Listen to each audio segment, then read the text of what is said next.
All right, here are the steps of emergency scene management.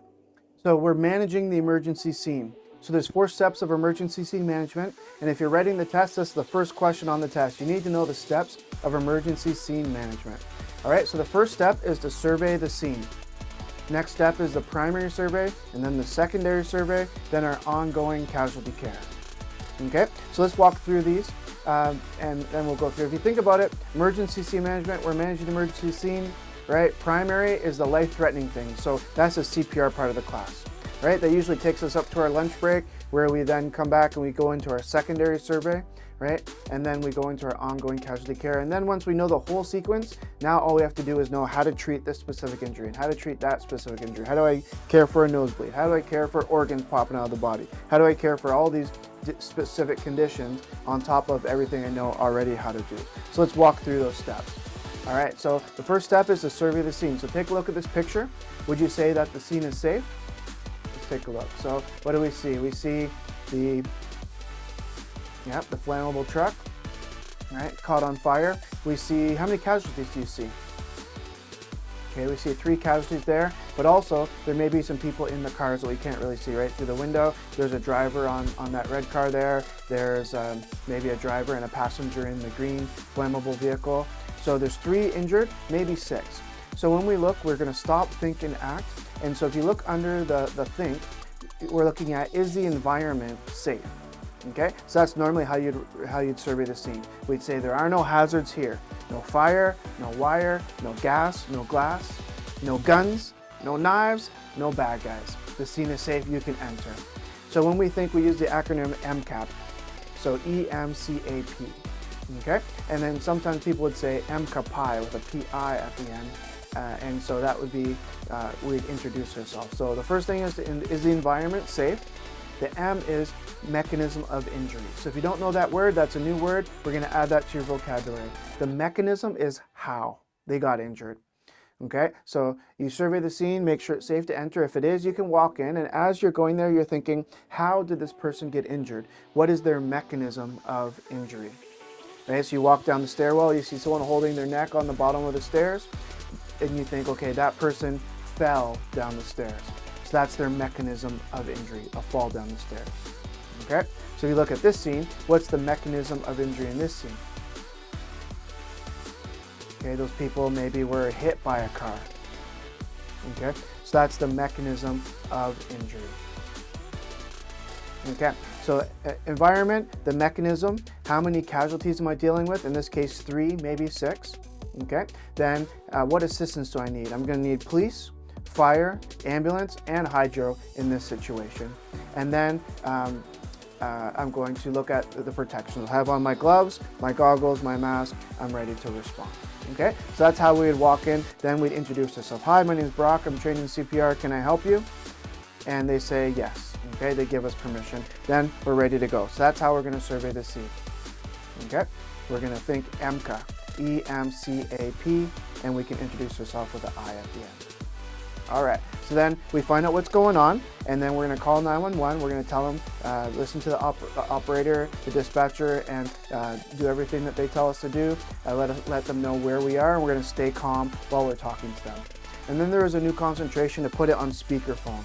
So if you're going to be assessing a casualty, you can have the phone on speaker, and you can be working while the operator is even directing you how to do CPR, which is pretty cool. Okay, so then when we look at it, our primary survey, we're making sure that the casualty doesn't have any life-threatening injuries. So anything that is in the primary are life-threatening things, like someone's airway blocked, like somebody not breathing, like someone not circulating blood, and someone having deadly bleeding. So if we look at that slide, it says A, B, C, and D. Airway, breathing, circulation, deadly bleeding.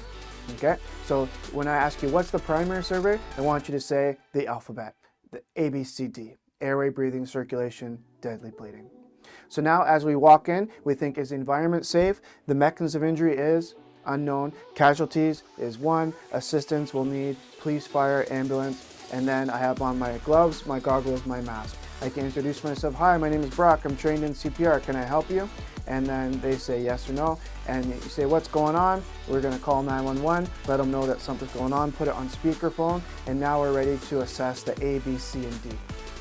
So if you see D, deadly bleeding, right, blood squirting out, we need to fast forward right to the deadly bleeding. And so we're going to do what's called a rapid body check.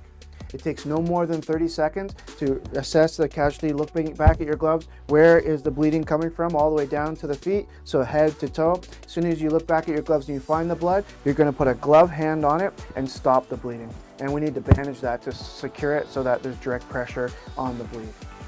Okay? Once we've managed the deadly bleeding, then we can go back to the ABCs. Okay? Then open up their airway, check their breathing, and give circulation if that was necessary. But it doesn't make sense to be doing CPR and every compression you do, blood squirts out of their neck. Right? That doesn't make sense. So we have to stop the bleeding first, then we can go into the airway breathing and give circulation if it's necessary. Okay? So once the ABCs is done, we're going to move into our secondary survey. Secondary survey consists of taking history, vital signs, and doing a head-to-toe assessment. Okay? So you can memorize secondary because I made up a little song, and it goes like this. History, vitals, head to toe, head to toe, head to toe. History, vitals, head to toe. That's secondary survey. All right, sing it with me. History, vitals, head to toe, head to toe. To toe. History, vitals, head to toe. That's secondary. One more time. History, vitals, head to toe, head to toe, head to toe. History, vitals, head to toe. That's secondary survey. All right, so that is a secondary survey, taking history, vital signs, and head to toe. We're going to use SAMPLE as the acronym, and we'll get into how to do that. That's the acronym that we're going to memorize to know what questions to ask. We're going to measure all 5 vital signs. Right, we're going to measure the pulse, rate, rhythm, volume, the breathing, rate, rhythm, volume, the skin color, condition, temperature, and the pupils to see if they're equal and responsive to light, and their level of consciousness. All we need is just us and our cell phone to do that. Okay? Because you have the flashlight on your cell phone, you have your stopwatch on your cell phone, so that's all good. And if you have equipment, you could measure blood sugar and you could measure blood pressure. You can add those too, but in this class, we're really covering the first 5 vital signs. All right, so history, vitals, and then do our head to toe. This is a more detailed assessment from head to toe, looking and feeling to see if there's any other injuries that could become life-threatening if we didn't care for them now. And we'll care for them at this point. But when you're going from head to toe, if you find an injury, keep going, because there could be one that's more serious down below. Okay, then you treat the most severe first, and then treat the secondary and ongoing like that. So then our next step is going to be our ongoing casualty care. That's putting somebody in some type of position appropriate for their condition. Right? In this case, you see the position on the bottom, they're supine, they're laying on their back. So if you don't know that word, that might be a new word. Supine means laying on their back. And prone means laying face down. So in this case, we're going to look at the person who is supine. They're laying on their back. Okay? That's for someone who's responsive. Right? They're responsive, they're conscious enough to know, oh, I feel like I'm going to vomit. I'll turn my head to the side. But for someone who is unconscious, they need to go on their side, as long as they have good ABCs. They need to go on their side, because if their body vomits, then it would just go on the ground. But if they are on their back and their body vomited, it would come up into their mouth and go down into the lungs. And that's called aspiration, and air can't pass through the vomit, and that person could die. Right? They can't get the oxygen through their lungs now because the lungs are full of vomit. Right? And many people have died that way, especially after university parties or parties like that where someone's drinking and you think they're just sleeping, but really they're unconscious. And they're laying on their back and their body vomits and it goes down into their lungs. And then by the time everybody wakes up, this person is clinically dead. Yeah. So those are some positions we can put them in. If the pregnant lady, she's laying on her back, she's conscious, we can put a pillow under the right hip to move the baby off to the left so that blood can return back to the right side of the heart through the inferior vena cava.